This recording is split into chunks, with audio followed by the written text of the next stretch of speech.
Tumeitwa kuwa mawakili wa Mungu, maana yake tumeitwa kutetea kusudi la Mungu, tumeitwa kumwakilisha Mungu, tumeitwa kumtafsiri Mungu katikati ya watu wamjue, wamwelewe Mungu. Tumeitwa pia kufundisha, kwa sababu hizo ni kazi za wakili. Sasa huwezi kutetea, huwezi kuwakilisha.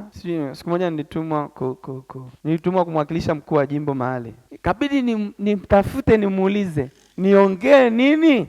Yaani wewe ungekuwepo, wewe mkuu, wewe ndio uko pale, ungeongea nini? Kuwakilisha ni kuakti, ni kufanya sawa sawa na unayemwakilisha, kama ambavyo angefanya endapo angekuwa pale. Kuwakilisha ni kuwafanya watu wamuone mhusika hata kama mhusika hajafika. Sasa huwezi. Kwa hiyo unapomwakilisha mtu usiwe na makusudi yako, lazima utembee kwenye makusudi yake. Usijisifu, umsifu yeye. Usiweke mipango yako, utembee kwenye mipango yake. Usifanye kitu ambacho yeye asingekifanya na unajua kabisa kwamba hakipendi.